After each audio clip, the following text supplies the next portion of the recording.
Bom dia a todas e todos. Eu quero agradecer a CUT Ceará pelo convite. É bem verdade, há muito tempo eu estou para vir aqui para fazer esse debate com vocês de conjuntura. E fiquei muito feliz quando a Joana fez o contato comigo e deu certo as agendas.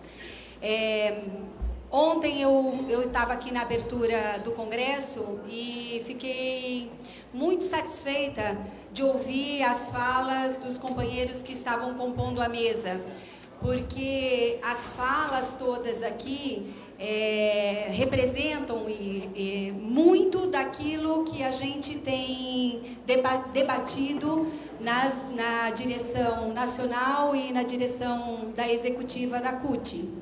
Então, isso mostra como tem um sentimento muito homogêneo entre os cutistas. Então, me deixa muito tranquilo para fazer esse debate, que é um debate extremamente difícil.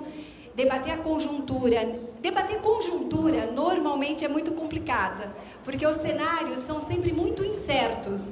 Até tem uma piadinha que diz que economista sempre começa assim. Bom, nós temos 3 cenários. No pior cenário, pode acontecer isso. No melhor cenário, pode acontecer aquilo. E podemos ficar como estamos.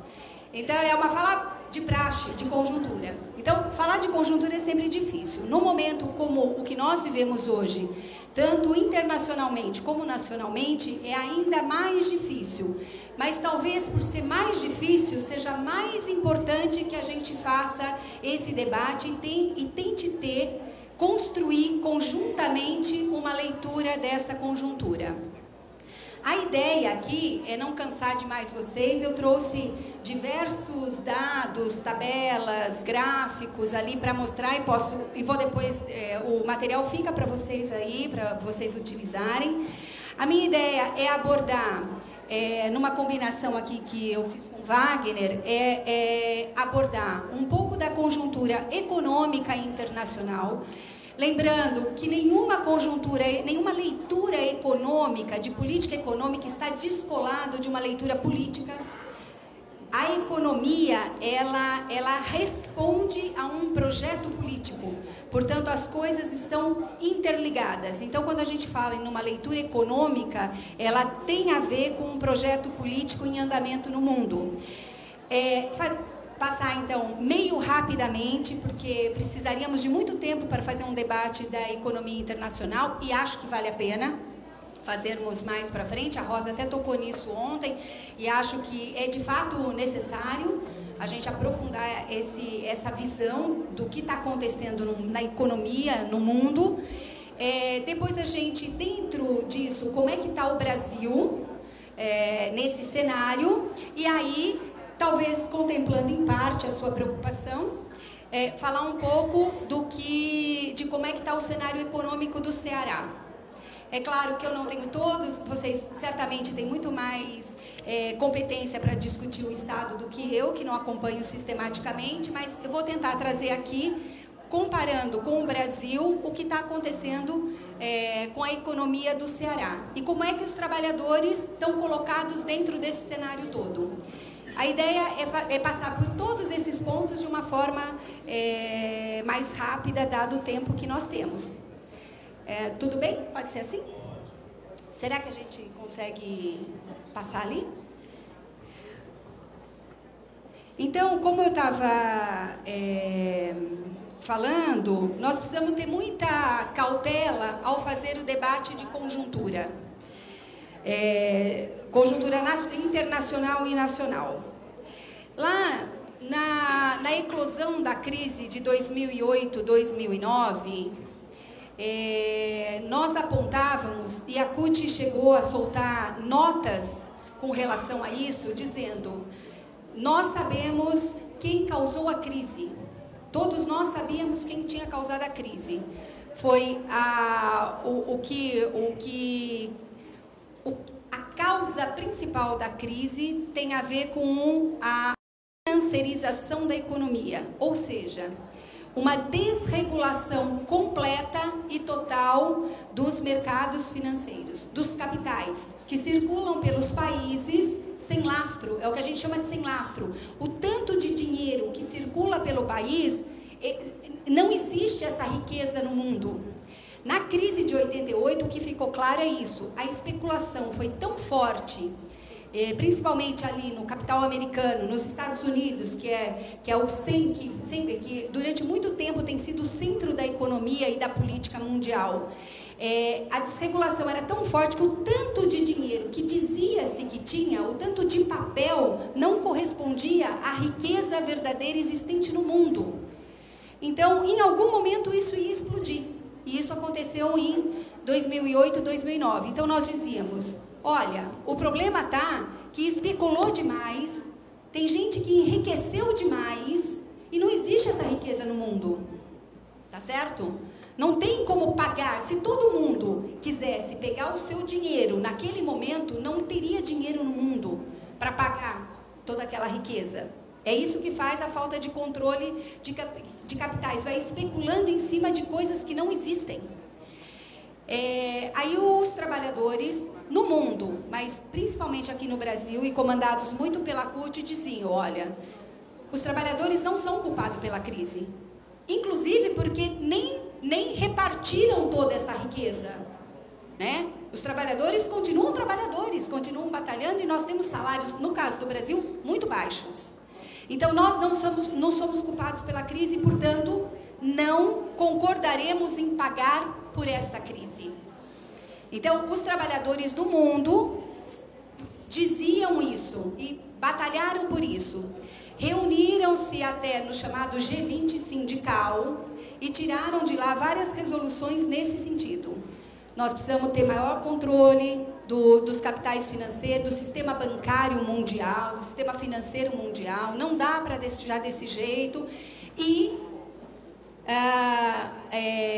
os detentores do poder, vamos dizer assim, aceitaram essa intromissão, vamos dizer, da classe trabalhadora, porque eles estavam precisando do socorro dos estados nacionais, do governo. Então, os governos aportaram muito dinheiro para salvar o sistema financeiro, porque senão o mundo poderia entrar em colapso. Nós, trabalhadores, de nossa parte, e isso o Wagner, na fala dele, vai falar com mais propriedade e aprofundar certamente dessa questão política, eu vou só tocar aqui. Nós dizíamos, é uma oportunidade para a gente discutir a acumulação capitalista. Bom, nós estamos em 2011 e novamente a gente está ouvindo e vendo notícias de problema na Europa, nos Estados Unidos, ou seja, a crise. Não é uma nova crise. É uma continuidade da crise de 2008. As medidas tomadas, elas resolveram naquele momento, mas o sistema financeiro fortalecido novamente, se reorganizou rapidamente e novamente estão impondo condições. Então, a gente olha a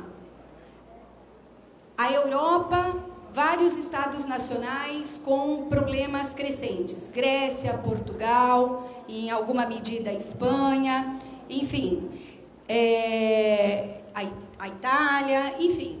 A Europa, a zona do euro, de uma maneira geral, com diferenças entre os países, mas vive uma dificuldade, inclusive com a questão da moeda única em xeque nesse momento, em risco. Nos Estados Unidos, o que a gente vê é um embate muito forte com uma ascensão da extrema-direita brutal, né? Então, assim, nunca viveram esse momento de ter falado, inclusive, alguns diziam até em calote, a extrema-direita estava falando que os Estados Unidos poderiam até dar o calote na dívida, enfim, todos nós aqui, de alguma maneira, acompanhamos um pouco o embate que foi entre o Obama e o Congresso para elevar o teto da dívida. A situação americana é bastante difícil. Bom, o Brasil não está fora desse mundo. Ele tem relações comerciais fortes com os Estados Unidos, tem ligação financeira, inclusive, com os Estados Unidos, com a Europa, uma ligação produtiva mais forte atualmente com a China, E então, certamente, a depender do que aconteça no decorrer, e por isso que é importante a gente aprofundar essa análise e o acompanhamento do que está acontecendo no mundo, isso vai rebater no Brasil. De alguma maneira vai rebater no Brasil. Não, nós não sairemos isentos, nós não estamos isolados, então a gente precisa estar acompanhando.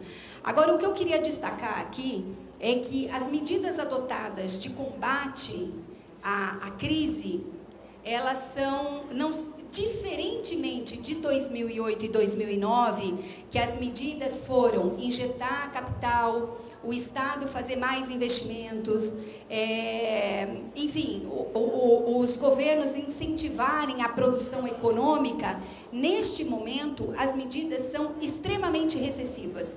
Por isso é que eu digo que as instituições financeiras fortalecidas, embora ainda meio perdidas, fortalecidas com o salvamento que tiveram em 2008, 2009, eles estão impondo uma condição aos Estados nacionais, que são medidas recessivas. As medidas recessivas nós, brasileiros, conhecemos muitíssimo bem, que é o que os europeus estão vivendo, e os americanos, em grande medida, estão vivendo hoje, que é corte de gastos do Estado, que é retirada de direitos sociais.